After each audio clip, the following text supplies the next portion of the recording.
Hello and welcome to The Big Picture. The journalist is back making news instead of reporting on it. The developments in the much revered print media institution, The Hindu, over the last 24 hours has brought back into focus the debate about the role of the professional journalist versus the family-owned media houses. The return of the family to take over the key editorial positions after having experimented with the professionalization of the editorial structure while keeping the family out had been welcomed quite widely. However, the experiment seemed to have failed. The debate about professionals versus family is not just confined to the Hindu. It cuts across the barriers of language and medium. More and more family-owned media houses are witnessing family members occupying key editorial positions, thereby blurring the lines between editorial and business aspect of the media. How harmful is this trend to journalism and its future? Is Indian journalism facing a serious crisis? And is there any light at the end of the tunnel which we can see? We will discuss all this today with an extremely experienced panel of guests. I have with me Nihal Singh, veteran journalist and former editor of several leading newspapers. Paranjoy Guha Thakurta, a senior journalist who has done some seminal work on media ownership. Rahul, a veteran TV journalist who has been in several leading news television channels. And Dilip, Cherian, founder of Perfect Relations, a former business journalist himself and a keen media watcher. Welcome to all of you. Mr. Nihal Singh, this experiment which was undertaken by the Hindu last year after so many decades of family having held all the key editorial positions was reasonably widely welcomed at that point of time. You think now this decision to go back to the family holding key positions, does it hurt journalism? Well, I think it's a more complex issue than what you suggest, because there were intra-family problems that led to the so-called professionalization of the senior editorial setup. Right. So that is one aspect of it. As a rule, I think it is a good idea to have professionals man the barricades rather than family members, because they were family members. But I see no problem in family members assuming responsibilities if they are competent. I mean, after all, N. Ram was editor-in-chief for a long time. Right. And his brother he was a competent journalist. Everybody will acknowledge that. So there should be no bar to that. But there again, there are many complexities, because it is suggested that there were problems with the political coverage, that there were problems with Modi's coverage in particular, Narendra Modi's coverage, and that might have led some business circles to question the competence of the editor, now the former editor, Varadarajan. So it's a very complex issue as far as the corporates and the newspaper world is concerned. As everybody knows, that there is a greater hold of the corporates on the newspaper industry, especially in the major newspapers. Mr. Nihal, my question is, that is so clear. you don't see this as a professional journalist versus the media or the family-owned media? You don't see that in that framework? I don't see that as a major point, as long as it's a competent family setup and they are professional journalists. I don't see any problem with that. Right. Merely because they're members of a family which owns an institution. It's when you feather bed it, that the problem arises, as in many of the regional Hindi and other regional newspapers, right, which is a hereditary post. I mean, because your father or your family was there. This was also a hereditary post. Sorry? Actually, in Hindu, it's been a hereditary post. Well, Hindu, I think, is an institution by itself. Okay. So you can't equate that. You can't equate that. Dilip, you can't equate you can't equate Hindu with other institutions. One. Second thing is this experiment. Do you see it as having failed, or do you see this as some stopgap arrangement, and then maybe they will come back to the old, to the new thing which they had experimented with? Well, those who are sort of watching this at close quarters understand that this is a family rapprochement which had some give and take. Right. And in the give were a couple of heads. Maybe one head, maybe 2 or 3 heads as we hear it now, but a couple of heads had to be sacrificed.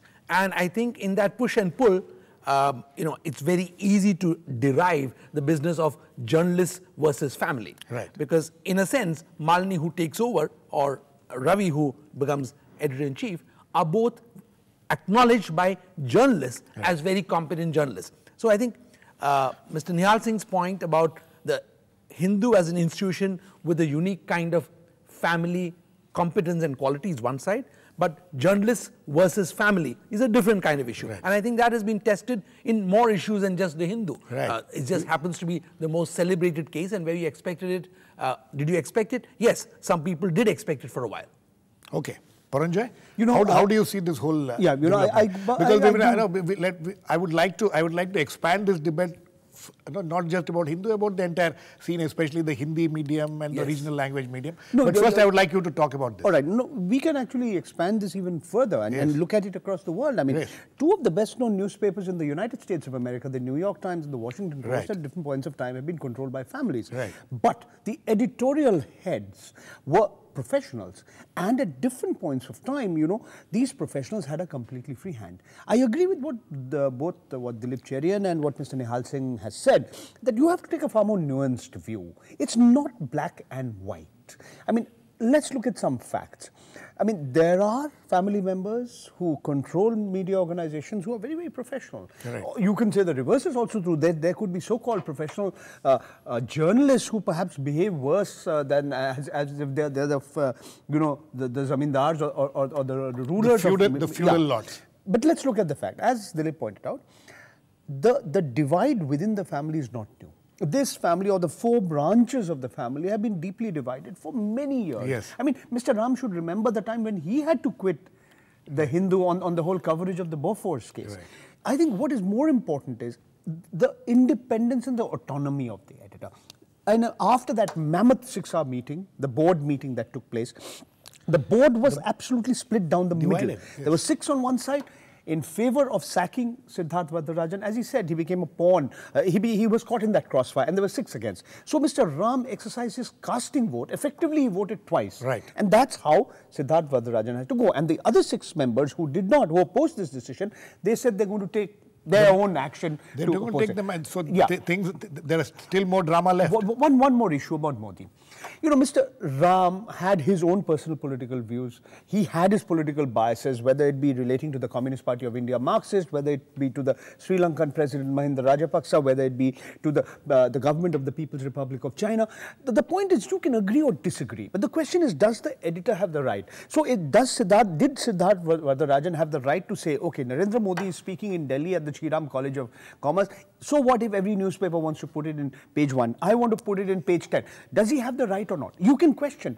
You can say his decision is wrong. But as an editor, does he have the right to determine a particular news story?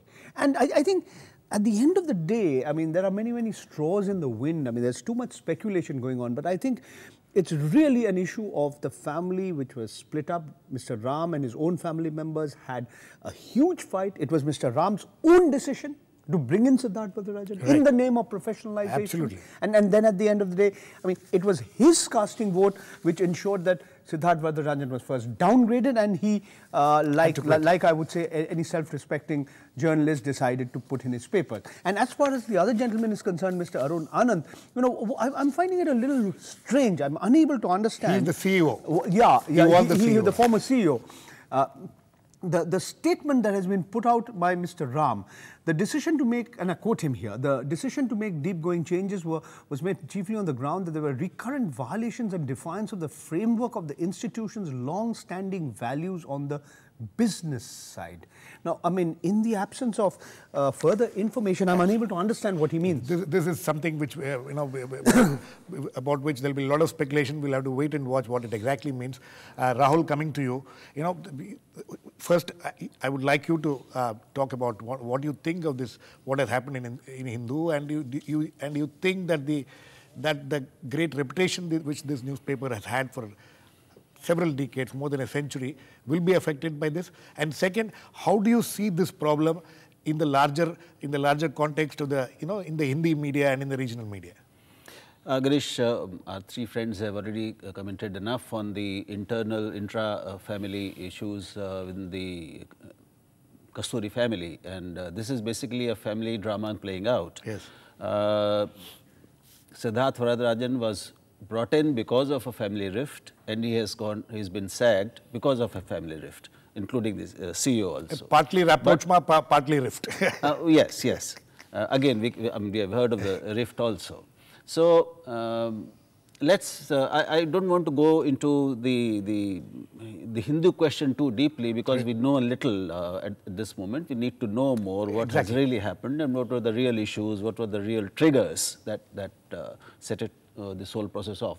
But the larger questions it raises, to me, it gives us a clear signal that the owner families in Indian media are still, and a family as editorially professional and competent as the Hindu family and Ram and Ravi and Malini, they are still uncomfortable with professional leadership, independent professional leadership of their family-owned properties. And now, I mean, we saw it as a progression towards professionalization of family-owned media businesses, but this is a step back.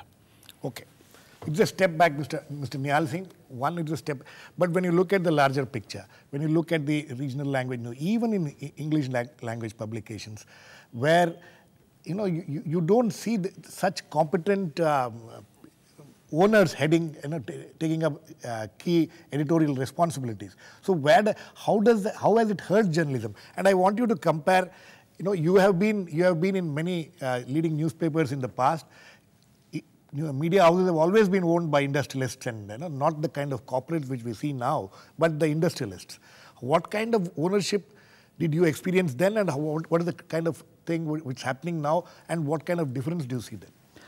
Well, I think there's been great change. If you look back last several decades, yes, and since I was editor initially and for various papers, the first big change is that, of course, Statesman was a unique institution because it was a trust rather than owned by one person. Yes. But that was subverted by Mr. Irani successfully, as it turned out, but unfortunately for the great institution Statesman was and used to be. The problem arises when you mix the family business with a hereditary role. Right. In charge of editorial positions. You were the editor of Indian Express at a very crucial I was the editor of the Indian Express after the Statesman, yes. Right. Now, Indian Express, you had Goenka, who was an institution in himself. Right. He was a wonderful man in many ways, and a very bad newspaper owner in other ways, in my view. And I used to have arguments with him. Finally, I left because of his view of how a newspaper should be run. Right. Because he's totally disorganized. He had his own logic in how the newspaper should be run, and that was not professional logic in my view. Right. So there are great differences. The trouble with the regional publications, as far as I understand it, that it is a given that because so-and-so is the son or daughter of the owner, he has the inherent right to be the editor or editor-in-chief of that institution. Right. And obviously this is terrible for the newspaper industry. Yes. I'm not naming one or two or three. There are plenty. It's a general rule. That is point one. Point two is that the corporate sector has been a major intruder in many ways that were not allowed in the past. And that, I think, is a major problem. But very interestingly, Hindu is one newspaper where corporatization had not taken place. In fact, they brought in a CEO for the first time in their history. And now they seem to have, after just 1.5 years or 2 years, they find that this doesn't work. No, I think we don't know all the facts yet. We don't know all the facts. It's too early. We will wait. Yes, Dilip. The other thing that we have to watch, and this is perhaps also a signal of changing times, ownership issues, etc. Malini is going to be the first woman editor of a major newspaper and of an institution as old as the Hindu. So a single woman heading a newspaper is also a very interesting position of a change of power. Absolutely. And we are not acknowledging that. And she and was ruled out because her cousin brothers were in charge. So, and the fact that she's a very competent journalist cannot be The second thing is that, to come to Mr. Nihal Singh's issue of corporates, that is going to be the direction of media in the future. Like it or not, that's going to be the thing. And corporates in some cases, especially as you will see in America, are now becoming the salvation of print media. You know, the Amazon guy has bought Washington Post. The new age. The new age, the first eBay, generation. the eBay guy First generation has decided to launch a slew of media Yes. print products. And, you know, these are people who are new age creatures Right. who are saying, hey, we want to invest back in this because this makes sense. So corporatization has its downside and has its limitations editorially, and you will see similar kinds of things happening when corporates decide to change the gear or change ownership. Okay, but I want to throw some light on this whole corporate issue. I mean, I want to make 3 points if you'll give me the opportunity. Yes, quickly. I mean, you look. No, because I wanted to go to other issues also. Yeah, sure. I mean, this whole issue of corporates controlling the media. Now, at one level, yes, corporates have controlled the media traditionally. Nehru and Krishna Menon talked about the jute and steel press. You know, those were the days the Sahu Jain family had interest in jute, and Mr. Ramnath Goenka tried to acquire the Indian Iron and Steel Company, unsuccessfully, of course. But let's look at more recent times. Mr. Mukesh Ambani of Reliance Group has invested or has, you could say, has put in a lot of money in the Network 18 group headed by Mr. Raghav Behel and the Inadu group headed by Mr. Ramoji Rao. Similarly, you can say Mr. Kumaramangalam Birla has a 27.5% stake in the holding company of the Living Media Group, which has Aaj Tak and India Today, among other Mail Today and all that. Other media vehicles. Now there's another dimension to this issue which I want to highlight, and this is, again, we don't know enough, but Siddharth Vardarajan has been quoted as saying that he says under him the Hindu became more feisty, and he also said it regularly broke major stories and investigations, fearlessly took on powerful corporate interests that the rest of the media chose to ignore. Was he talking about the Hindus' coverage on the Reliance controversy of the Krishna Godavari gas involving Reliance Industries? Was he talking about the affairs of the DLF group or India Bull? So these are 2G, questions. the kind of stories they have done on 2G, coal. Precisely. So these are issues that become very, very important because people are wondering. Yes. You know, people are wondering why could there be there is a hidden agenda behind, you know, the CBI naming somebody like Mr. Kumaramangalam Birla in the first information report in the coal scam. So this whole linkage between business and politics, and in that the media has a role. And I think Ms. Neera Radia's conversations have conclusively shown that there are at least some influential journalists. And more is going to come out on that because we have seen the Supreme Court has already asked. I understand besides Mr. Siddharth Vardarajan, Mr. M.K. Venu has also put in his papers. And more are in the offing. Yes, Rahul, you know, we are constantly, every time there is a debate on these kind of issues, the talk is about the wall between the editorial and the business. Is there any such wall existing now at all? I mean, in the Hindi media, you need to tell us. It's more of a myth now than a reality in most cases, and if it ever existed in any place, it must have been very, very short-lived. And very thin wall. Very, very thin. very thin. Wall of China. So let's not be nostalgic and revert to some memories of, nebulous memories of some Ramarajya in media, if it had ever existed. It's a reality. There is no newsroom can be completely divorced from the realities of the business side, and similarly, they both act on each other, with each other, interact constantly. The fear is that if it is only the business side and the corporate interests of the whole board these days increasingly, then what happens to editorial independence? Exactly. What happens to public interest stories? Absolutely. What happens to stories that will inevitably adversely affect certain very powerful economic interests? Will these stories be now they not come out? And if that happens, and when that happens, then media would have sort of betrayed its very dharma.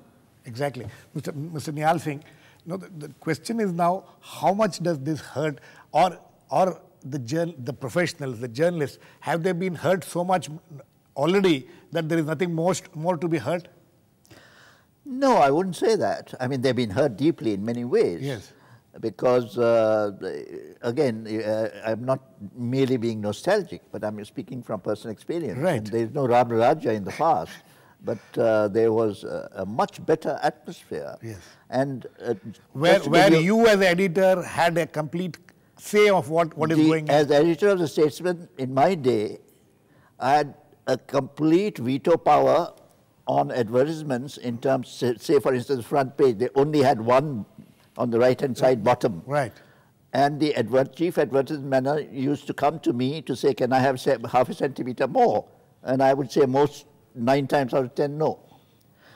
Look at the papers now, the main papers. I mean, wraparounds and half the front page gone in advertising and so on. So the front page is sold. So it's not just one, more than one full page in the front. So it's a whole new ball game in a sense. Absolutely. And there's one leading paper where you have to try to find news. Yes. There's so much advertising. Try to find the front page also. Well, the front page, as I said, I mean, front page is mostly gone, or 3/4 of it sometimes, unless it's a bad day for advertisements. So that is a sea change that has come about. So the professional has no role, has no control over the content also. Do you say now, that? In no. most of the organizations? I would say so. In most of the organizations today, and I'm taking all the leading newspapers in English, they have very little say in advertisements and how they should appear, and in what proportion. They have no say in that. Dilip? Dilip, partly you're not in the advertising business, you're in the PR business, but partly you people have also been the advertising and the PR community has also been responsible for this. One other thing, the paid news which has become, your community has also been responsible for it. To be fair, the PR community, it's mainly been led by advertising. And don't forget another large community which has a great interest in this, paid news is actually led by politicians. So we can't duck that issue. And politicians... Paid news, I can tell you from my conversations in the late 90s with a very senior politician, the politician did not start it, the newspaper owner started it. The paid news that the newspaper owners started was, I call, the trivial bits of news. Right. The page 3 coverage was monetized. And I have issues with that, but that is not the germane issue today. The issue is that today it's gone so deep into the heart of the matter that owners are trying to monetize what equally venal journalists were monetizing on the side they felt. On individual basis. On individual basis. So in some senses there is a corporatization by the owners of that revenue stream also, because you start with the point that revenues for the print business and the television business are dwindling. And today the only salvation is outside, whether it's Amazon or eBay. It's going to be the world of the internet, which is actually either going to save or completely demolish what exists of the current form of media.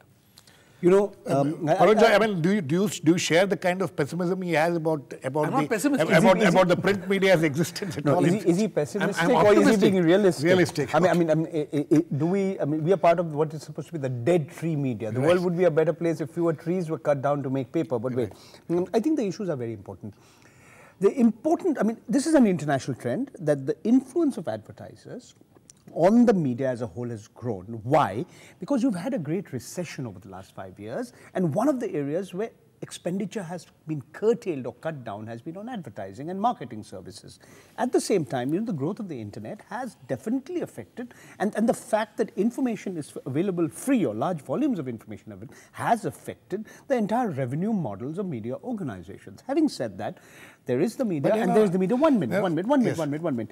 This issue about the independence of the editor, the autonomy of the editor and the ability to put out anything and everything without fear of favor, provided you're factually correct, provided you're balanced, provided you've given the right of reply. Now sometimes what happens, and I can give you concrete examples to make a point, all of us were surprised when the Hindustan Times did not have a word on the first information report filed by the Central Bureau of Investigation on Mr. Kumaramangalam Birla and the then Coal Secretary. Now, I don't know what prompted. Was it a journalist or a night editor who was more loyal than the king or the queen? I don't know. Or was it that the owners felt that, okay, here was a relative of mine, a different faction. But look, we have a multiplicity of media outlets, and it's becoming that much more difficult in the era of the internet to quote-unquote censor or suppress factually correct information. But that still goes on.